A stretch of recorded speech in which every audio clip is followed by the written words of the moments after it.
Ito papakita ko muna ho sa inyo 'to, basahin natin yung balita dito ng politiko, 'no? Sabi ho, mga kababayan, sa balita ng politiko, born again pero bastos. O ha? Born again pero bastos. Naku po. Joel Villanueva coaches Amy Marcos to disrupt impeachment. Kasi ho, nagsasalita si Senadora Risa Ontiveros. Pinagtatanggol ho, nagsasalita po na wala naman po sa konstitusyon yang remand na yan, ganito, ganyan. Ipinapaliwanag nung senadora, mga kababayan, para naman magkaintindihan. Ngayon, tingnan nyo dito sa litrato na ito, no? Inuutusan niya, oy, ikaw na yung ganito, ganyan. Mamaya, ipapakita ko sa inyo, basahin muna natin. Ikaw na, yung mag-point of order. Habang nagsasalita, wag mong pagsalitain. Diba? Tapos tatawa-tawa, ngingisi-ngisi ho siya. Senator Joel Villanueva was caught on camera coaching Senator Amy Marcos on how to interrupt. Ganyan po yung mga Duterte. Pag sukol, pag hindi obra, babastusin nila. No, sabayan mo ng salita para hindi makapagsalita, para hindi maintindihan ng taong bayan. 'Di ba? Sabayan mo ng salita para hindi matapos, para hindi maintindihan ng taong bayan. Sabi ni Zodiac Gemini, idol ko pa naman yan. Kasuklam na yan, si Villanueva. Senator Joel Villanueva was caught on camera coaching Senator Amy Marcos on how to interrupt Senator Risa Ontiveros during heated Senate session Tuesday. Si Amy naman, sunod naman. Oy, point of order, point of order. Gumanon nga naman sagot sa kanya ni Risa Ontiveros, nasa akin po ang floor. Nasa akin po ang floor. Para po mapigilan nila, babastusin nila yung tao. Parang Chis Escudero din, di ba? Nagpapaliwanag si Risa Ontiveros. Ano ang ginawa? Tayo, talikod, alis. O kung saan man pumunta. Baliwala, no?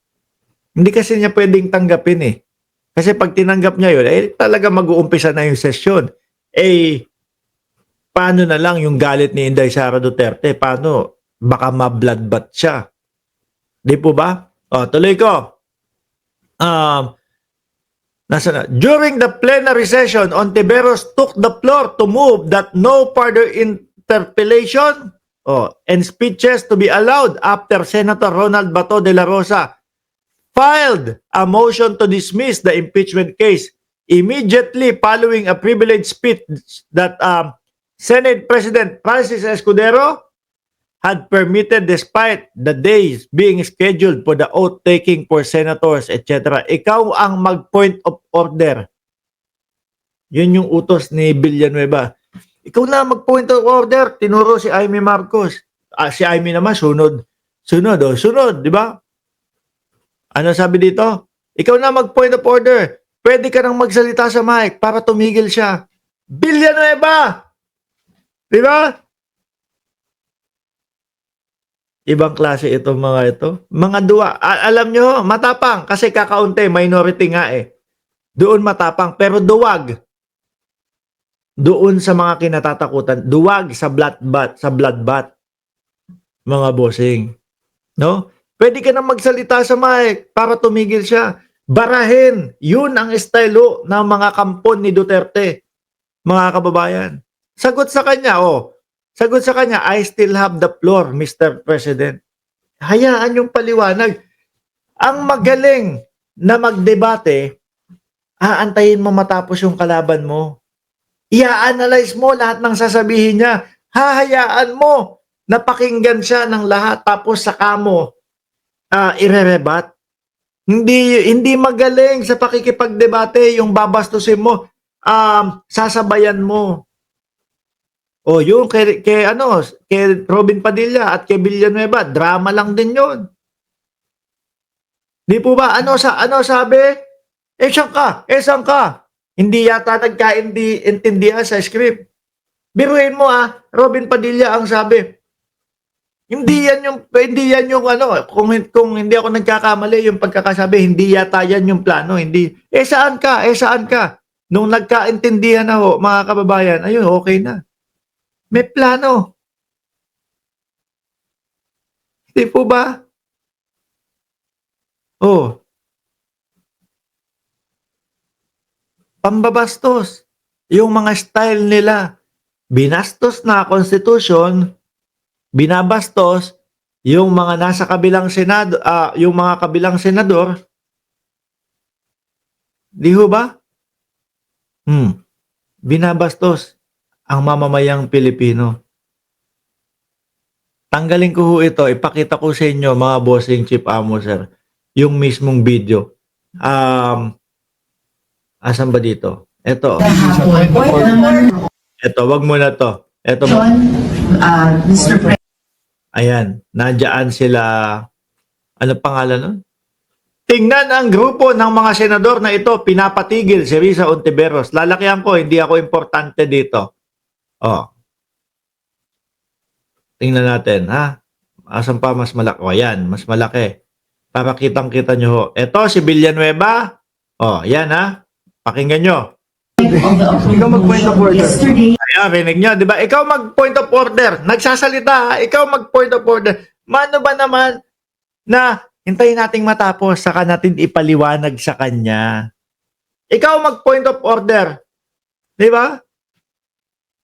Sige na, mag-point of order ka na. Para yung sinasabi niya hindi marinig ng taong bayan. Ikaw mag-point of order. Yesterday, and again, the subject. Ayun, si Bato, nakita mo? Pumunta ka, gumanong ka. Si Amy, kala ko matalino, sunod-sunuran lang din pala doon sa kampo ng DDS to. No? Sunod-sunuran din pala sa kampo ng DDS lang to. Which was the subject of the approved motion yesterday, which is an offshoot of a question of. Ayan, mahina din pala yan, tinuturuan, ano gagawin ko? Tinuturuan kung ano gagawin. Pero inyo mga kababayan, yung mga judge dapat, no? Yung mga huhusga, yung mga mag-aaral, kung paano yung magiging impeachment, kung ano po yung mga magiging husga nila doon sa mga ipapakitang mga ebidensya. Ito po, nagkakampi-kampihan. Naglo-lawyer kay Sara Duterte. Privilege, which takes precedence over all motions. So Point of order, gumanon pa, nakita niya, di ba? Gumanon pa, tapos sabay dila. state my. Para bastusin. Yung nagsasalita, grabe. Ang lupit nitong 19th Congress. Si the good ones daw siya. Si JBRC ito. Wala lang. Siyempre, hindi pipigil. Uy, pare, mali yan. No, wag natin naman ganyanin. Pakinggan naman natin na maayos. Walang ginawa. Motion, Mr. President, to momentarily suspend any action, whether. Ayan, point of order. Tinuturuan na. Di ba? Bastusin mo na. Interpellation or seconding speech on the privileged speech of the good gentleman from Davao para sa wakas. Nakita nyo pa nga kung paano magsalita si Risa Ontiveros doon. No? May buong paggalang. Siyempre, alam naman natin, inis na din po yan. Bakit yung pinipigilan yung itong impeachment? Anong para saan pigilan? No? Para sa taong bayan ito. Bigyan daan Pwede mo nang sabihin sa mic.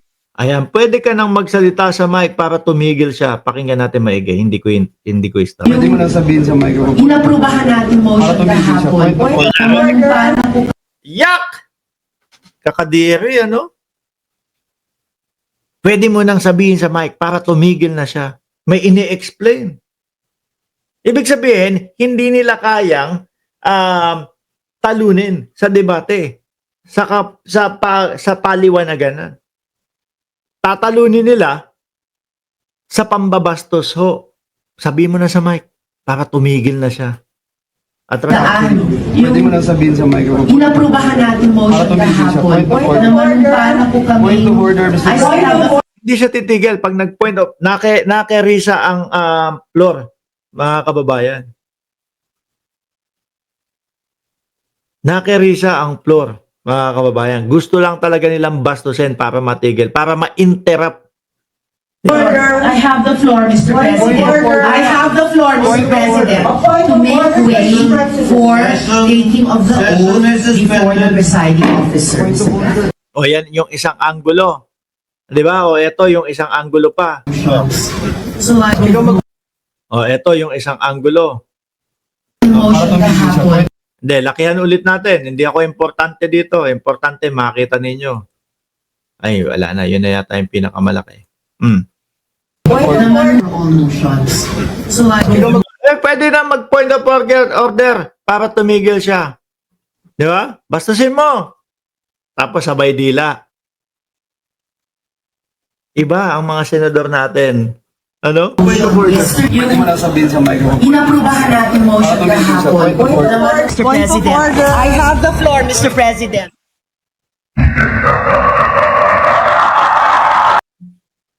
Yung mga tuta ng mga Duterte sa Senado, ang ano lang ho, ang panlaban lang ho nila, bastusin yung konstitusyon, bastusin yung mamamayang Pilipino, at bastusin yung mga kadebate nila doon sa Senado. Pang doon lang ho sila. Nakakahiya. Ano po? Totoo, nakakahiya. Doon lang nila kayang talunin sa bastusan. Kapag ka, syempre, ang mga kausap mo, mga kababayan, magagalang, maaayos. Hindi naman makikipagsabayan ng bastusan yan. Pagtatanggol nila yung kanilang sarili.